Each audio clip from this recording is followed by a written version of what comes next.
I got time today to call out the BS, the plot holes, and the dumb decisions. In episode 404 of Raising Kanan, The Way We Were gave me plenty. Let's break it down. Rock's whole operation is slipping. The warehouse gets sabotaged. Product is unstable. And she's out here trying to save face with the suppliers. Marvin is throwing cash in the streets looking for answers. But nobody knows nothing. Because Unique's ghosting them, moving invisible, just like Early told him to. And then the cops show up to her home because of her attorney's murder. Rock is now on record as the last person on his schedule. Street heat plus police heat. Her empire is cracking on every side. We also circle back to that family dinner bombshell. Mama reveals she's dying of kidney cancer. Now we get this raw conversation between Raquel and her mother. It confirms the father killed himself, and once he was gone, everything fell apart. The dad was the bridge, the protector, and without him, the mama spiraled. Now, Raquel makes it clear she can't forgive her. The mama wants peace before she dies, but Rock ain't there. Too much damage, too much hurt has passed down from generation to generation. Each sibling has their own version of how it all went down, but the scars are still fresh. This was a heavy scene. It's not about drugs, not about the game. It's about how broken families keep bleeding and how forgiveness ain't always possible, even at the end.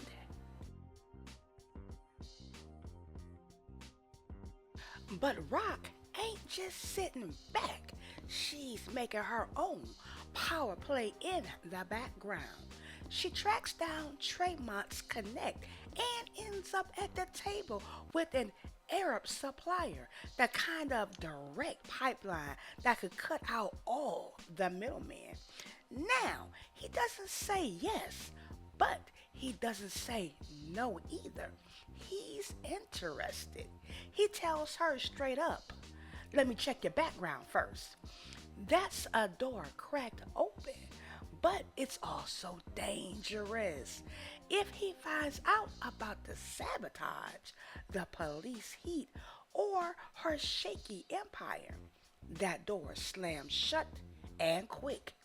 And here's the contrast. Raquel already knew about the 20% price hike from the Vietnamese plug.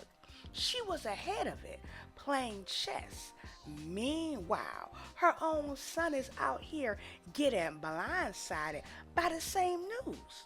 So, Rock's walking a tightrope. Her empire's falling apart on one side, and on the other, she's trying to reinvent herself as the plug's plug, while her son is proving he's nowhere near ready.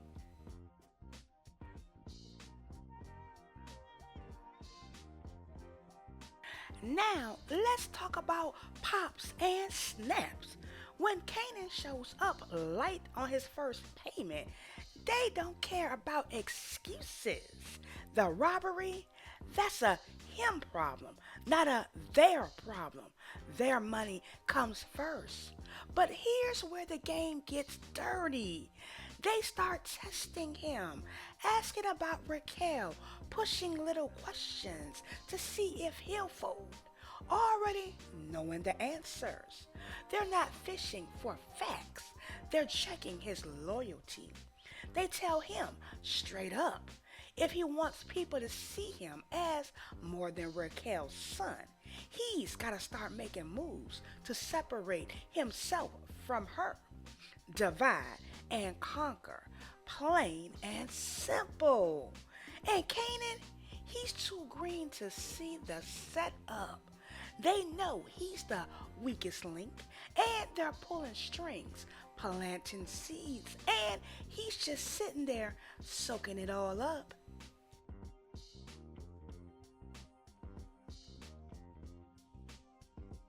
Kanan walks into that meeting with the Vietnamese plug, thinking he's about to handle business. Instead, the plug hits him with a 20% price hike. Rock knew about it. Kanan didn't. That's the gap between being in the game and thinking you're in the game. He just sits there, blindsided, wearing that same dumb, blank face we've seen too many times. And then he tries to flex. My business is separate from my mama. That's not independence. That's recklessness. He keeps proving he don't know how to walk before he tries to run. When he sneaks off to see Stefano, it only gets worse. Stefano eats him alive, calls him a snake for trying to cut his mama out, reminds him she borrowed half a meal to save his life, and tells him flat out, we will never do business. Be thankful for the mama you got. And once again, Kanan steps up like a man and walks away looking like a little boy.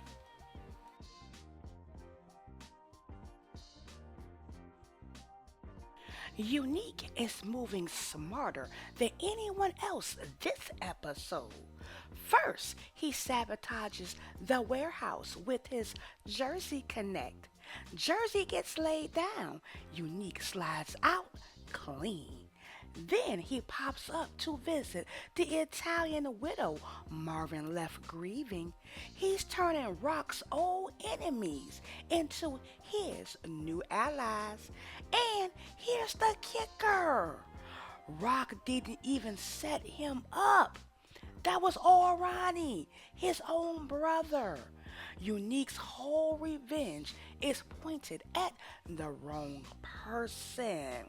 But pride and paranoia got him playing the wrong war with the right strategy. Jukebox starts this episode in the club, finding pieces of herself with friends, then ends up facing down her friend's abusive husband. He shoves her, bruises her. Marvin sees it and goes to confront him. The fight flips. Marvin's about to get stabbed, and that's when Jukebox walks in with the burner. She pulls it. That's her first body. She didn't do it for money or the game. She did it to save her father. And that's the root of the jukebox we know she grows into. Loyal, cold when she has to be, and scarred for life. Lulu's in the studio with B-Rilla and an artist development rep trying to polish B-Rilla's image. And once again, famous gets name drop. They're not done with him. His return is on the way. Episode 404 gave us humiliation, sabotage, family trauma, and Jukebox catching her first body.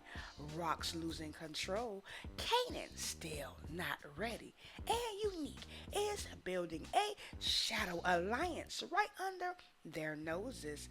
And in the middle of it all, Rock is chasing a new plug that could either save her or bury her faster.